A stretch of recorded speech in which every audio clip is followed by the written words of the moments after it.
The whip cracked through the silent hall like a bolt of lightning. The porter flinched as the sound echoed against marble walls inlaid with gold. Before him stood 3 women of breathtaking beauty, dressed in silks that shimmered like moonlight on the Tigris. And at their feet knelt 2 black dogs, trembling, their eyes glistening with something far too human to be ordinary fear. The youngest of the women raised her arm again. The dog did not resist. It bowed its head. The lash fell. The porter's breath caught in his throat. He had carried baskets for princes, rugs for merchants, and spices through the busiest markets of Baghdad, but never had he witnessed a scene like this. He had entered this house by accident, lured by laughter and perfume and coin. Now he wondered if he would ever leave it alive. And he was not the only one watching in stunned silence. Hidden behind silk curtains and carved wooden screens were 3 men who were not what they claimed to be, one of them the ruler of Baghdad himself. By dawn, secrets would spill like blood, and nothing in this house would remain hidden. Baghdad in the days of Caliph Harun al-Rashid was a city that never truly slept. By day, the markets roared with life. Traders shouted over pyramids of saffron and dates. Goldsmiths hammered delicate filigree bracelets. Storytellers gathered crowds with tales of jinn and distant islands. The air smelled of cardamom, sweat, and river water from the broad, patient Tigris.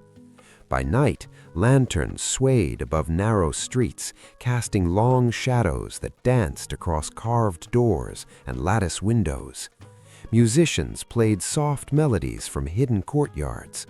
Perfume drifted from balconies like invisible invitations. It was in this city that a poor but cheerful porter earned his living.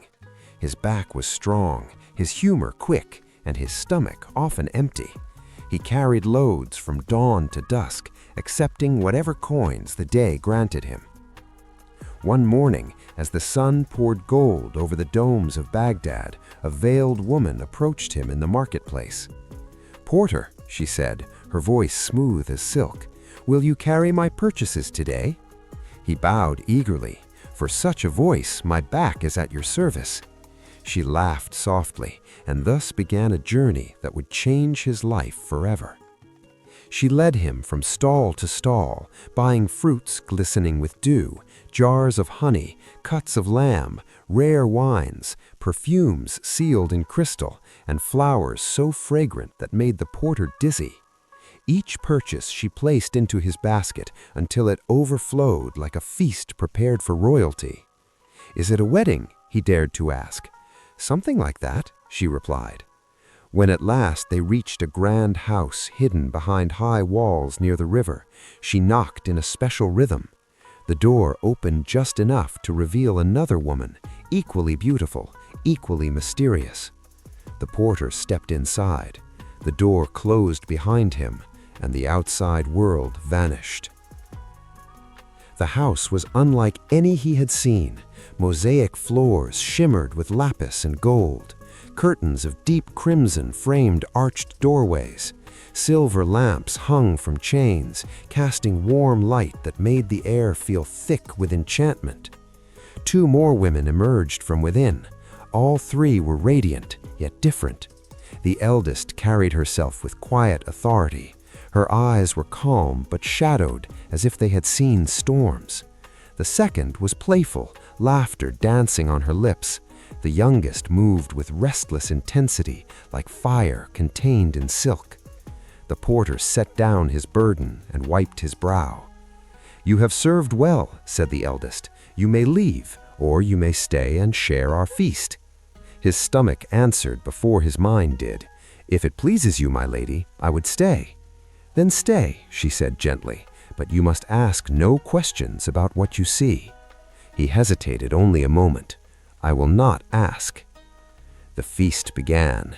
They ate, they drank, they sang. Music echoed against marble. The second sister played a lute with such skill that tears welled in the porter's eyes. The youngest poured wine and teased him with clever riddles until laughter filled the chamber. For a time, he forgot his poverty. He forgot the weight of the world. Then the music stopped. The youngest sister rose slowly. The air changed. She disappeared into another room and returned dragging 2 black dogs by silver chains. The porter's laughter died. Without a word, she struck the first dog with a whip.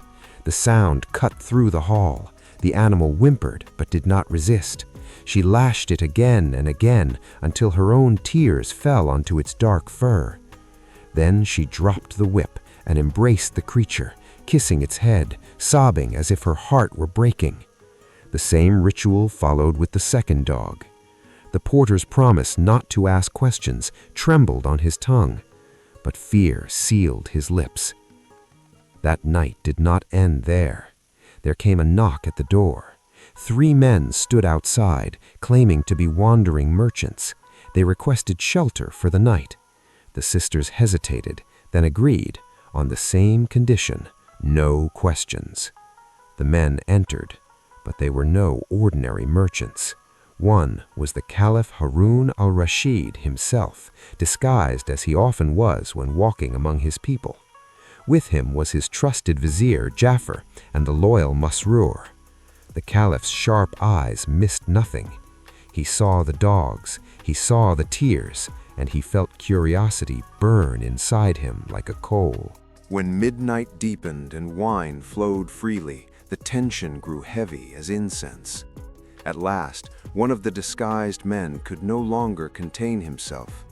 "Lady," he asked gently, "why do you whip the dogs and then weep for them?" Silence fell like a blade. The eldest sister's face turned pale. "You were warned," she said quietly. Guards, hidden within the house, emerged from behind screens. Swords flashed. The porter's heart thundered. The 3 strangers were seized. The youngest sister stepped forward, eyes blazing. "You have broken your word," she said. "Now you must answer for it." The Caliph met her gaze steadily. "You are right," he said, "but before judgment falls, allow each of us to tell our story. If our tales displease you, you may do with us as you wish." The sisters exchanged glances. Finally, the eldest nodded. "Very well, but after you speak, we will speak, and what you learn may haunt you." The eldest began. She had once been married to a merchant of good standing. For 5 years, they lived peacefully in Baghdad. But envy is a quiet poison.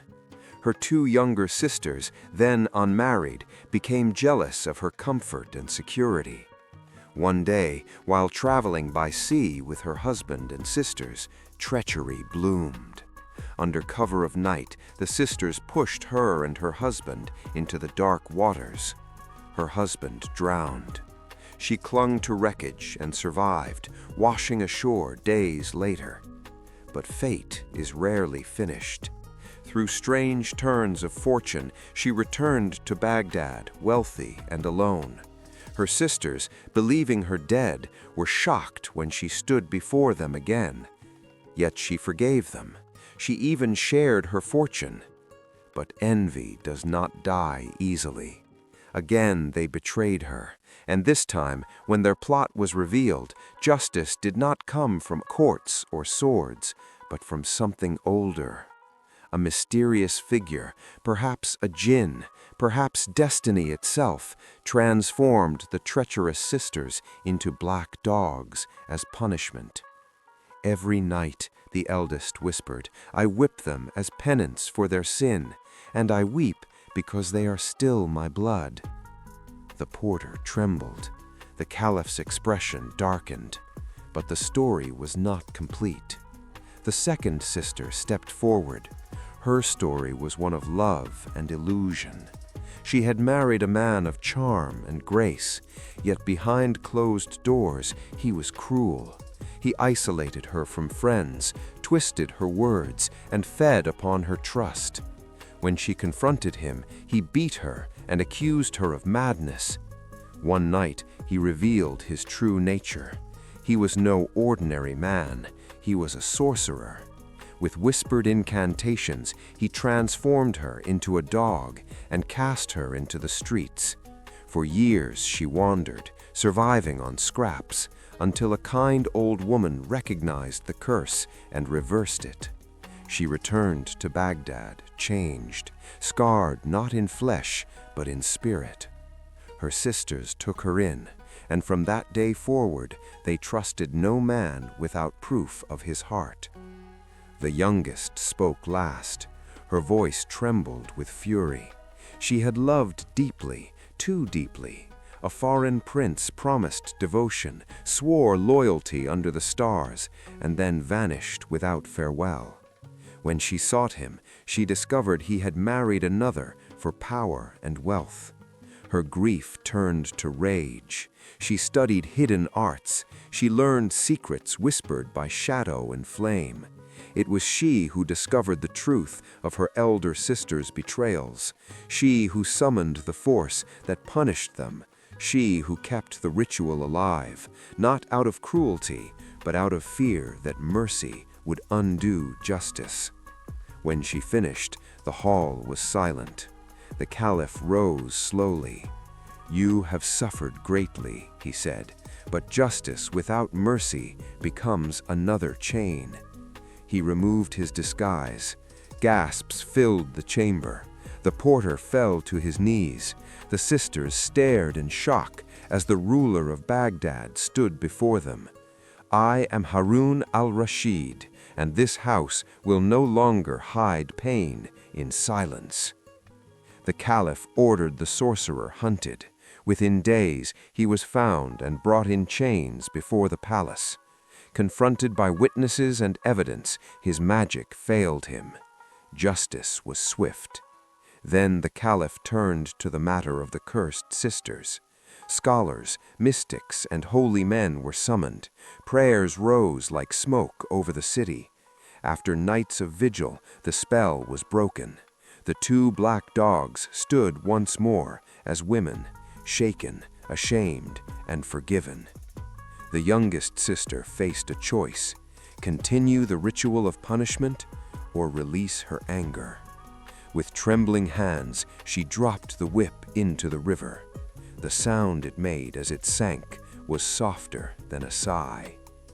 The porter, who had witnessed more in one night than in all his years, was rewarded for his silence and loyalty. He left the palace no longer poor, but richer in wisdom than coin. The sisters chose different paths. The eldest devoted herself to charity. The second rebuilt her life slowly, with caution but renewed hope. The youngest learned that vengeance burns the one who holds it. And Baghdad continued to shimmer under sun and moon, its streets alive with stories. But among its many tales, none was whispered with more wonder than the night when a porter entered a house of secrets and watched chains of magic and grief finally break. Some wounds demand justice, others demand forgiveness. If you had stood in that hall, would you have chosen punishment or mercy? Tell me in the comments below. If you love legendary tales brought to life with depth and emotion, don't forget to like this video and subscribe for more epic stories from the world of Arabian Nights. Until our next adventure, may your curiosity always lead you to hidden doors.